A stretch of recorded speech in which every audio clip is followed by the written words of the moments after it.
The silence of space isn't quiet. Commander Jason Whitaker knew that better than anyone aboard the USS Artemis. The void outside the viewport stretched endlessly, a black canvas flecked with distant stars, serene to the casual observer, but alive with menace to those trained to see the invisible. Sensors hummed softly in the background, each beep and pulse a heartbeat of vigilance, a reminder that even in the deepest darkness, threats lurked. Whitaker stood at the central bridge console, the glow of readouts reflecting on his weathered face. At 42, with graying streaks at his temples and a jaw perpetually set in tension, he had commanded warships in every theater humanity had dared to traverse. And yet, tonight, something unsettled him. "Commander," Lieutenant Marissa Vance's voice cut through the low hum of the bridge, precise and measured, though a subtle tremor betrayed her own unease. "Unidentified vessel detected. Bearing 2217. Distance, 150,000 kilometers. Speed, vector unknown." Whitaker turned, eyes narrowing. The warning on the tactical display pulsed ominously. "Contact human, dangerous vessel, weapons active." "Repeat, Lieutenant," he said, his tone calm but commanding. Every syllable carried weight. Hesitation was a luxury they could not afford. Vance's fingers danced over the console. "The signature is human, but it's not registered with any known military or civilian authority. Hull composition, propulsion signature, even the energy emissions, none match any cataloged vessel." "Weapon systems are active, Commander." The bridge went quiet. The crew, all highly trained, sensed the gravity of the alert. Sensor officers leaned closer to their displays. Communications officers monitored channels that offered nothing but static. Whitaker's mind raced. "Distance closing?" Vance nodded. "Approaching 20 kilometers per minute. Estimated time to visual contact, 15 minutes. If trajectory remains constant, we will intercept."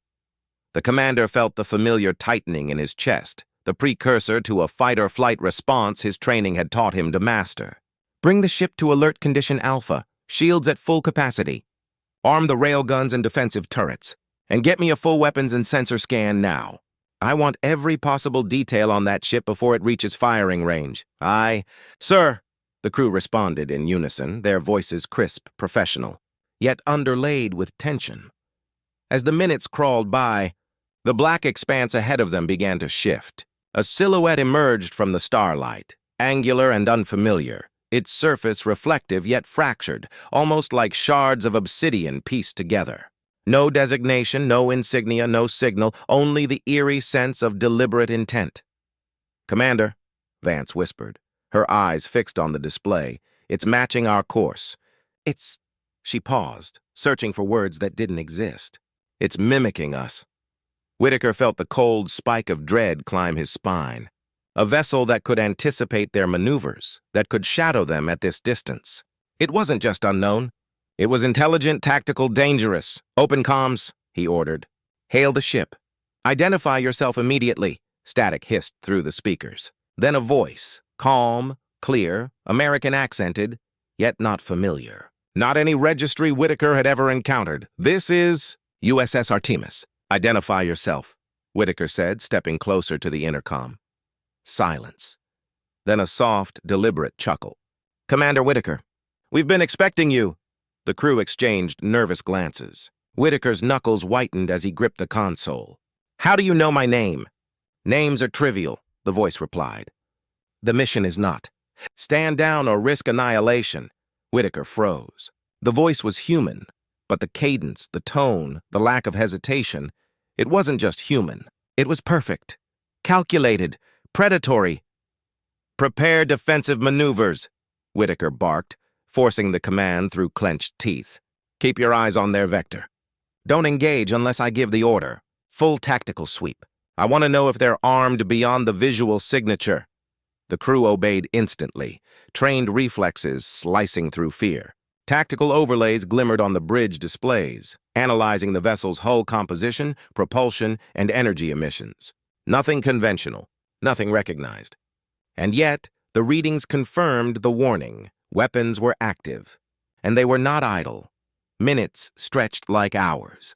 The alien but human ship mirrored every movement Artemis made. It was as if they were reading their minds. Whitaker felt a weight pressing on his chest. Every tactical scenario he had memorized for hostile encounters was being invalidated in real time. "Commander," Vance said quietly, "they're not just mimicking. They're learning. Adjusting for our maneuvers." Whitaker's jaw tightened. "Then we force the unknown. Change tactics. Evasive pattern Delta 7. Increase velocity by 2%. Divert all power to forward shields." The ship shuddered as the engines roared, a deep mechanical growl that resonated through the deck plates.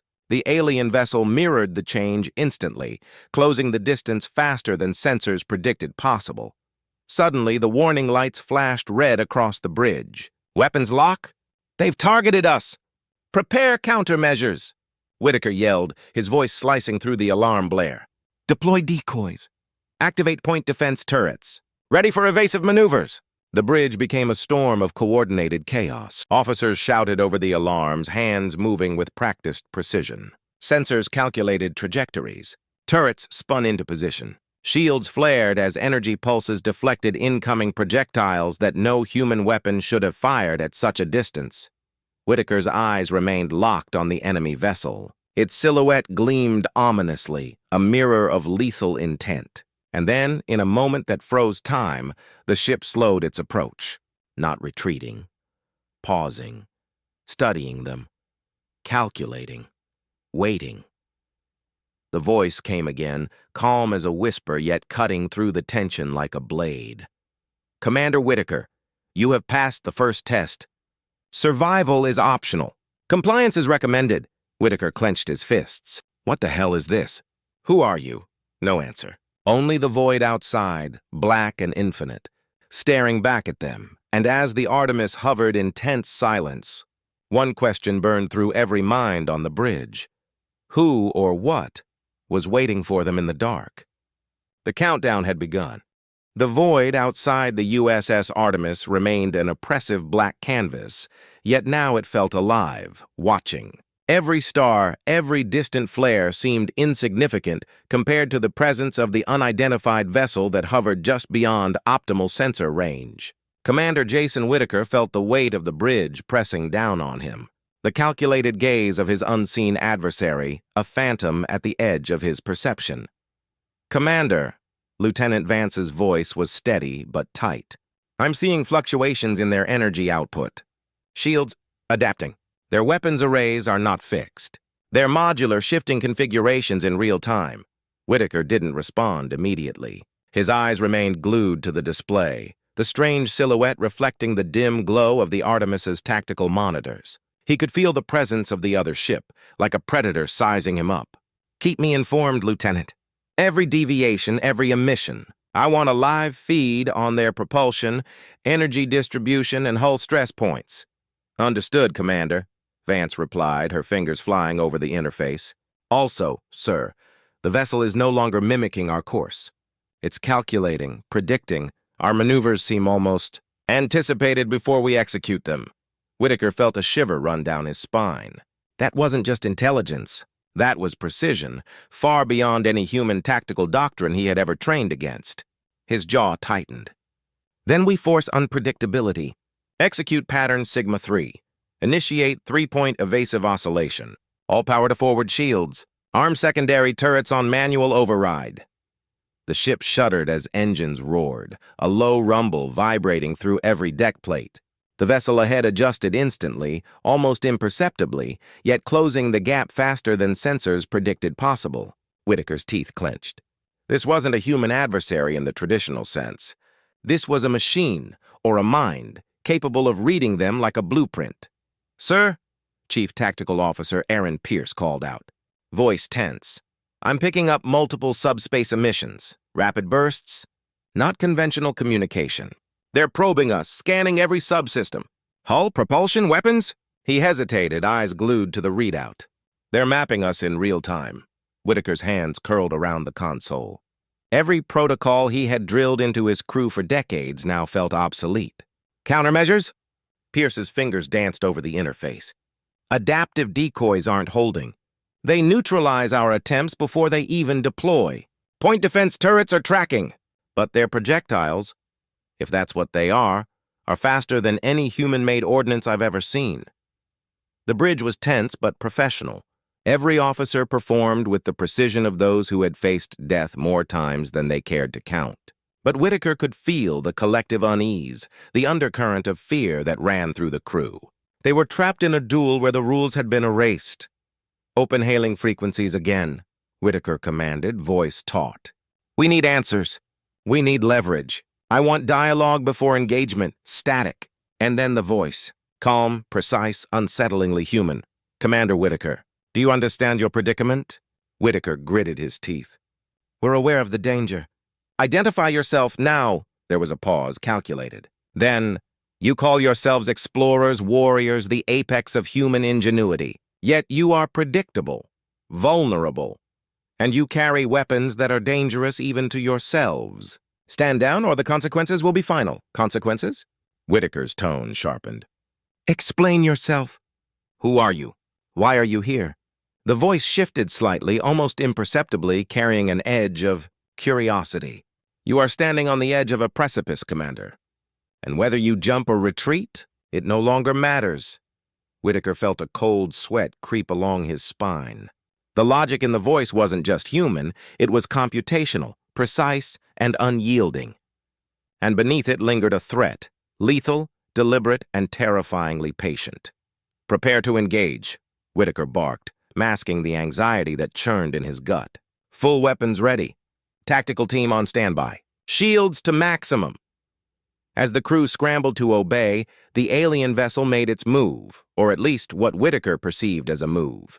Tiny bursts of energy flared along its hull, almost invisible against the void. Sensors registered them as micro-projectiles, accelerated to relativistic speeds. Impact in 3, 2, 1. Pierce started, voice rising, but the readings vanished before they could register as hits. The vessel's shield seemed to dissolve the projectiles mid-flight, leaving no trace except a faint distortion in the surrounding vacuum. Whitaker's mind raced. Impossible. That deflection. It's not just shields. It's active absorption. They're feeding off our energy signatures.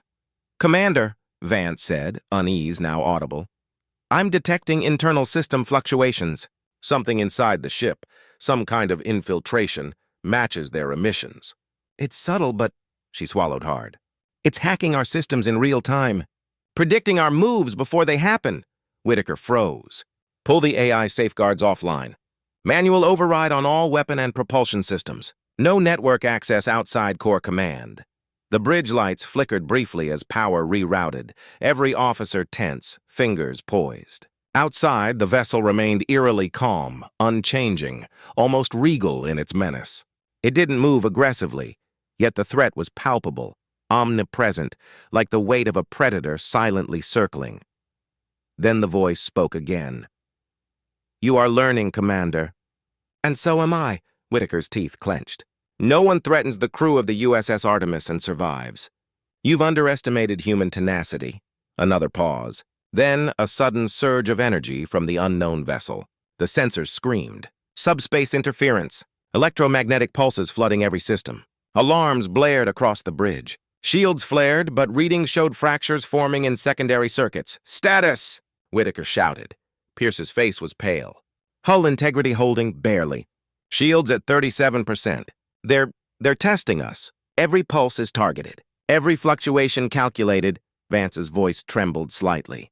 "Commander, they're probing human decision-making patterns. They're predicting not just maneuvers, but hesitation. Fear."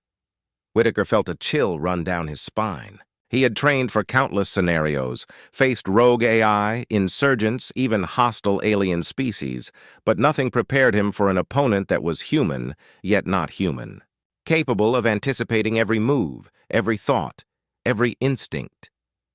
He took a deep breath, forcing himself to steady his shaking hands. "Then we stop being predictable. Override pattern algorithms, unscripted maneuvers, maximum unpredictability. Everyone listen carefully, act on instinct, not protocol. We make them guess." The crew exchanged tense nods. Each officer understood the stakes. Survival depended on ingenuity, courage, and chaos. Human chaos. As the Artemis lurched into an unpredictable trajectory, the alien vessel mirrored none of it. For the first time, it paused, sensors flaring as if calculating something new. The sudden absence of its anticipation sent a ripple of hope through the crew. Whitaker's jaw tightened, eyes locked on the dark silhouette. This ends tonight. Whatever you are, whatever your purpose, we survive or you do not leave this sector intact. The void waited, silent, infinite, patient. And somewhere within that darkness, a presence watched, calculated, and learned. Commander Whitaker knew one truth with terrifying clarity. The battle had only begun. The USS Artemis quivered in the void, her hull humming with energy, shields straining at the edge of their tolerances. Commander Jason Whitaker stood at the central console, jaw tight, eyes scanning every readout as the unknown vessel hovered just beyond visual range. Silence, thick and suffocating, blanketed the bridge, punctuated only by the mechanical pulse of sensors and the quiet breaths of officers braced for the inevitable. "We're holding at maximum evasion." "Sir," Lieutenant Marissa Vance reported, voice steady but edged with fatigue. "Our unscripted maneuvers are confusing them." "At least partially. They're recalculating, but the pattern is unstable." Whitaker allowed himself a fleeting moment of grim satisfaction. Human unpredictability had given them a fleeting edge. But the price was heavy. Shields at 40%, hull integrity at 62%, and every officer on edge, muscles taut as bowstrings. Chief Tactical Officer Aaron Pierce turned to Whitaker, brows furrowed. "Commander, their energy absorption field, they're drawing from our propulsion systems. They're siphoning power at a dangerous rate. If we push too hard, we risk total system failure. They're literally feeding on us." Whitaker nodded, gripping the console. "Then we stop feeding. Cut all non-essential power. Manual override on engines. We go dark, cold. If they want a signature, we won't give it." The crew worked with precision, power rerouted, engines throttled, and the Artemis went dark against the void. Sensors dimmed, monitors flickered, leaving only the soft, eerie glow of tactical readouts necessary to survive. For a heartbeat, the silence of space enveloped them. And then, impossibly, the vessel mirrored their darkness. Not in maneuvers, but in disappearance. It vanished from every sensor, leaving no signature, no reflection, no evidence that it still existed. Whitaker felt the tension tighten into something nearly physical. They're cloaked. Or using some form of active sensor nullification. Either way, they're inside our kill zone, and we can't see them. The voice came, calm and precise, echoing in every speaker on the bridge. "You cannot hide from inevitability, Commander Whitaker. You have adapted, but your resilience is finite. Compliance is still your only option." Whitaker swallowed hard, feeling a cold spike of fear, but he pushed it aside. "Compliance is not an option. You underestimate human resolve." "Human," the voice repeated softly, almost contemplative. "Predictable, resilient, tenacious, and flawed." Suddenly the ship jolted. Alarms screamed as an unseen energy pulse slammed into the hull, sending sparks cascading across consoles. Lights flickered. The vessel lurched violently, throwing crew members against railings and consoles. "Status report!" Whitaker shouted. Pierce's voice was strained, almost panicked. "Hull breach on Deck 5. Shields at 28%. They're tearing at us, literally dismantling systems without contact." Whitaker clenched his teeth, heart hammering. "Damage control teams, go! Contain breaches! Seal everything that's compromised!" Vance leaned close to the commander. "Sir, they're probing." Inside the ship. Not just sensors, physical systems, mechanical systems. "They're inside us." "This isn't conventional engagement anymore." Whitaker exhaled slowly, a decision crystallizing in the chaos. "Then we fight fire with fire. Full tactical override. All weapons systems manual. Adaptive targeting. Engage anywhere the ship presents a signature. Screw protocols. We improvise or we die." The bridge erupted into controlled chaos as the crew executed their improvised counterattack. Railguns and turrets flared, firing at every energy anomaly, every micro-signature the enemy displayed. Every pulse they emitted, every movement was met with rapid human response, calculated by instinct, experience, and raw courage. The vessel flinched. For the first time, they saw movement. a faint shimmer as if the ship itself recoiled from their assault. Whitaker's pulse quickened. Good, keep pressing. Don't let them adapt. The battle became a blur of light and sound, though muted against the vacuum. Energy pulses collided, shields flared, consoles blinked warnings, and alarms screamed. The Artemis quaked under the onslaught, but human ingenuity, the unpredictability that machines could not perfectly calculate, was turning the tide. Then the voice again. You are extraordinary. But extraordinary does not equal invincible. Whitaker's gaze hardened. We don't have to be invincible. We only have to survive. And if you attack again, he gestured to the ship, all power surging through manual control systems. You won't survive either. Seconds stretched like hours. Then, a critical opportunity. A misalignment in the vessel's energy shield, a micro flicker in the absorption field. Whitaker saw it, a tiny vulnerability exposed by their erratic maneuvers. Pierce, Vance, lock onto that field fluctuation. All fire concentrated. We hit that weak point now, turrets fired. Energy beams lanced through the void with deadly precision. The alien vessel shimmered violently, then convulsed as the concentrated strike tore through its adaptive shields. Systems flickered erratically, thrusters fired chaotically, and then silence. The vessel drifted powerless, its menacing silhouette now a ghost in the void. The sensors picked up no life signs, no energy pulses, no response, only emptiness. Whitaker allowed himself a slow exhale. Status? Pierce's voice was hoarse but controlled. They're inactive. Hull intact but non-functional. Weapons offline. No response detected. We've neutralized the threat. Vance's hands trembled slightly as she monitored the empty space where their adversary had hovered. Sirs, we survived. But they were intelligent, calculating, something like us, and yet not. Whitaker looked out at the void, black and infinite, and felt a shiver of awe and dread. They weren't attacking out of malice. They were testing, learning. And we, human unpredictability, was the only thing that saved us. He turned to the crew, voice steady, filled with a mixture of relief and resolve. Damage control, full systems check. Shields, propulsion, weapons, bring everything back online. And get me a full tactical analysis of that ship. Every detail matters, because one day, something like that may not give us a chance to react. The bridge remained tense but alive with a renewed energy.